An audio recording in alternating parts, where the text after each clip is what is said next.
personally, I just want to draw, and if I can find a way to sell some of the stuff, that's amazing.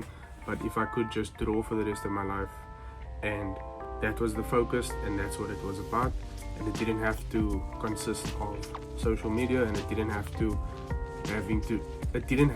entail having to deal with Instagram or Twitter or whatever. But nowadays you have to.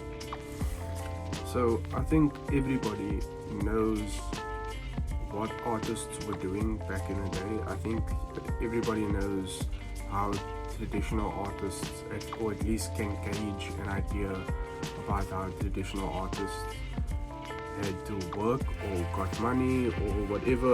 You can do research. It's not a history lesson. I'm not trying to do anything like that, but I wanted to make this video to talk about what it's like realizing that you have to create content and do social media as an artist. And I think the funniest part is it's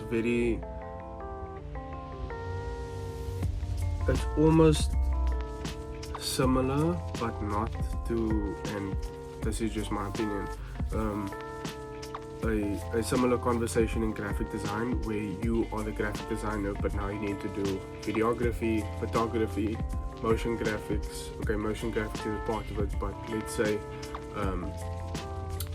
anything that isn't graphic design but adjacent, so automatically it becomes quote unquote graphic design, even though it's not the graphic designer's job. And I think it's similar as an artist. Me personally, I just want to draw, and if I can find a way to sell some of the stuff, that's amazing. But if I could just draw for the rest of my life, and that was the focus, and that's what it was about, and it didn't have to consist of social media, and it didn't have to entail having to deal with Instagram or Twitter or whatever. But nowadays you have to, and that's a good and a bad thing. I feel like it's good in a way that it pushes you to understand how people think and view your work, and how you can put your best forward. And in the same breath, it's putting the best version of you and your work out there, and that sometimes means that it's not showing the faults and the mistakes and the process behind everything. And I mean, I don't think that you can show everything all the time ever, you know.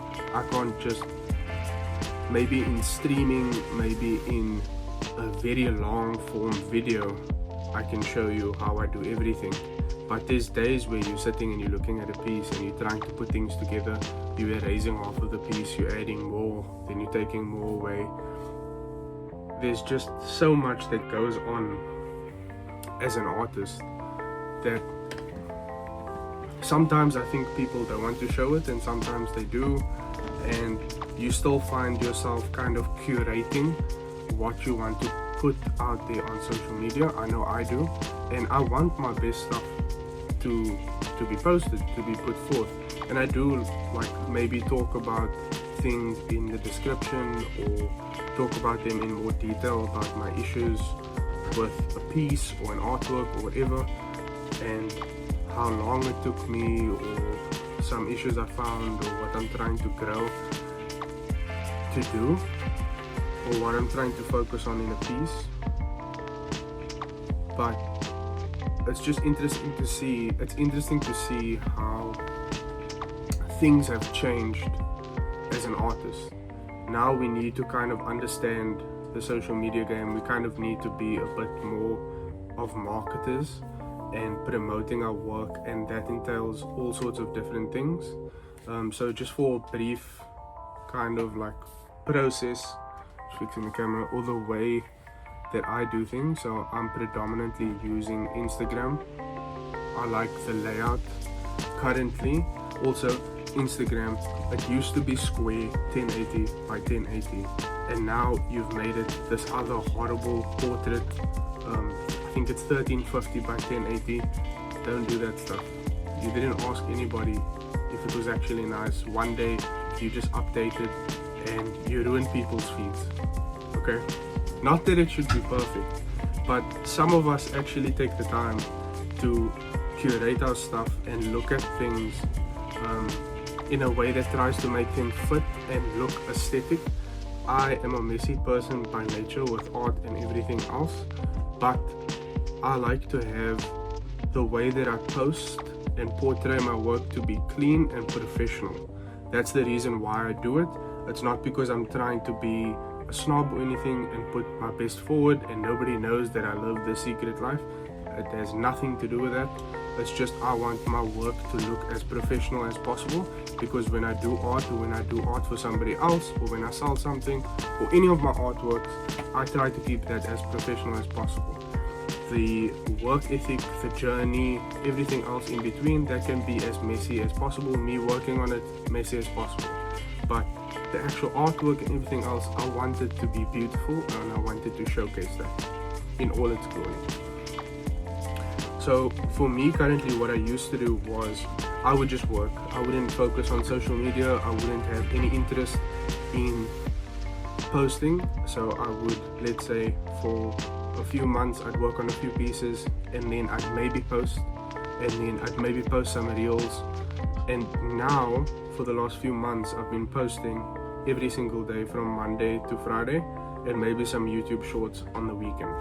So my process is kind of working on the different pieces or different artworks. So just trying to think of the easiest way to explain this. So I work in threes because Instagram works in 3 blocks at a time.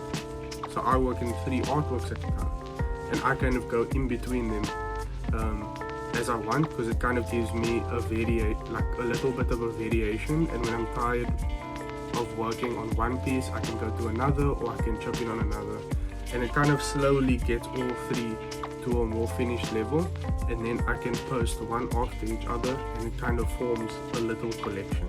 That's just the way I like to do it. It works for me. I have no issue. So I just had a massive sneeze. Also, I don't have necessarily any audio equipment.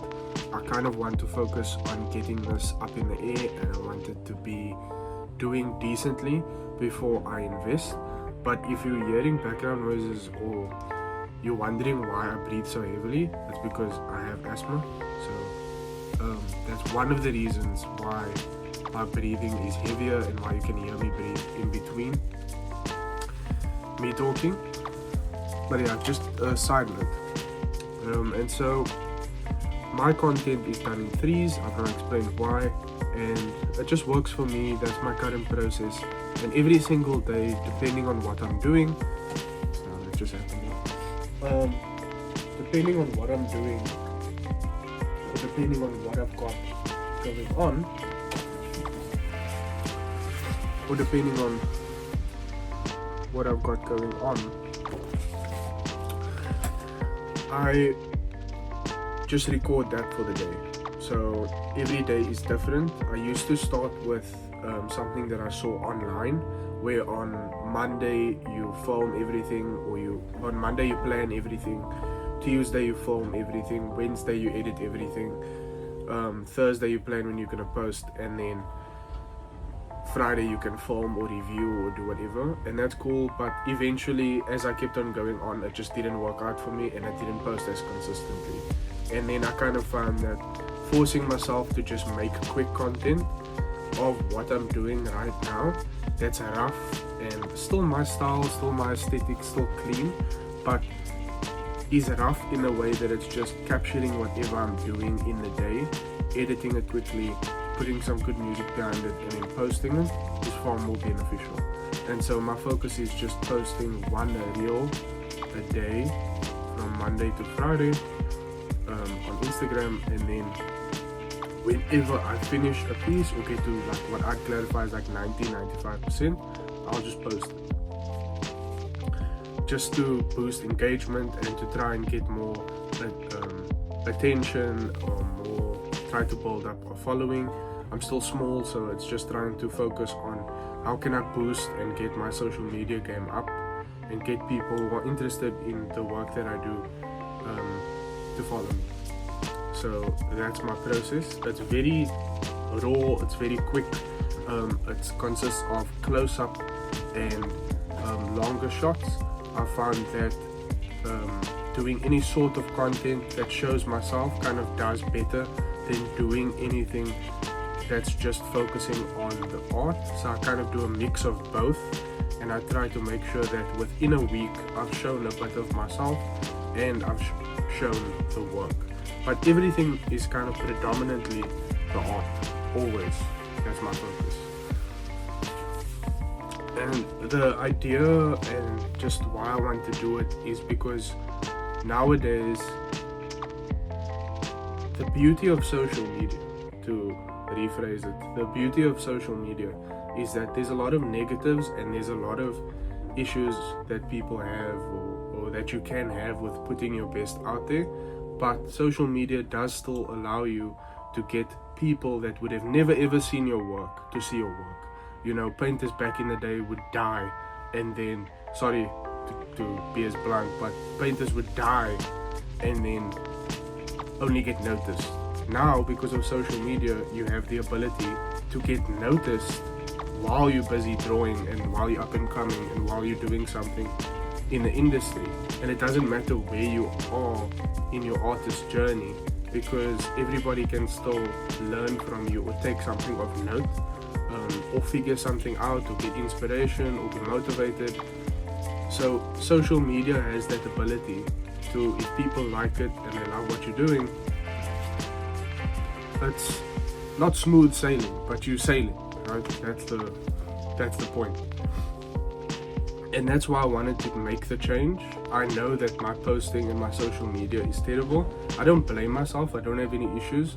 I'm not gonna necessarily apologize for it either, because I think as artists we try to tunnel vision and do as much of the art and the art side of things as possible. And some people probably feel like they force themselves to, I have to post, I have to do this, I have to do that. And I've kind of gotten okay with realizing that I need to post and I need to do these things, because more people can view your work and more people can see the stuff that you do. And like, I'm not by any means blowing up or doing anything crazy, but if one person or one more person on every single video likes it or appreciates what I do, that keeps me going. Because I feel like back then it wasn't as much of a lucrative, not necessarily about money, but just I think there's less excuses to pursue art as something that you want to do full time now than there was back in the day. No one's chopping my head off, no one's coming for me, no one's telling me that it's better to be a doctor or do these things. That's just me personally. I just feel like there's every resource, element and way that you can push yourself to pursue art fully. And that's why we're here, that's why I'm doing this, that's why I'm doing YouTube, that's why I'm talking about my Instagram process. And the results have varied. I think I'm about 2-3 months in since I've started posting consistently on Instagram.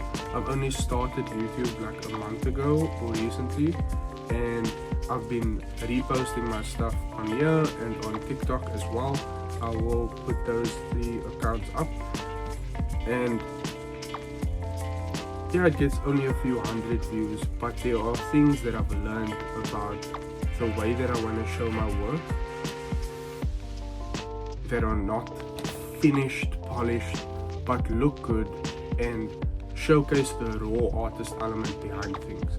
And there's been reposts and there's been engagement and there's been interest, and that's more important to me.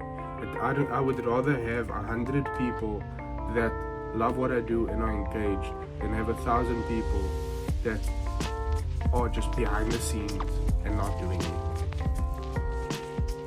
Because we don't have a direct process, you know. Like, yeah, you can go to art school, you can do all of these things, but I think the masters, the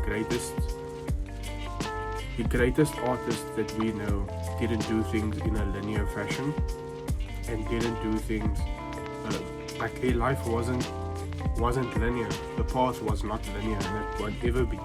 but having someone that can guide you through that, even just momentarily, or an expert, or doesn't even need to be an expert, it can literally just be someone that is 2 steps or a step further than you are.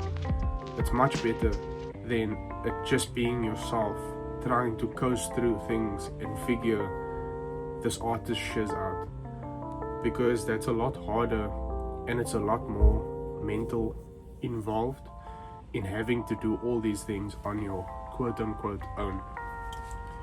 So yeah, if you enjoyed the video, if you enjoyed me talking about this topic, or if you have any other ideas on what more I can talk about, or if you have any questions, please leave it in the comments. As always, thank you for watching and have a nice day.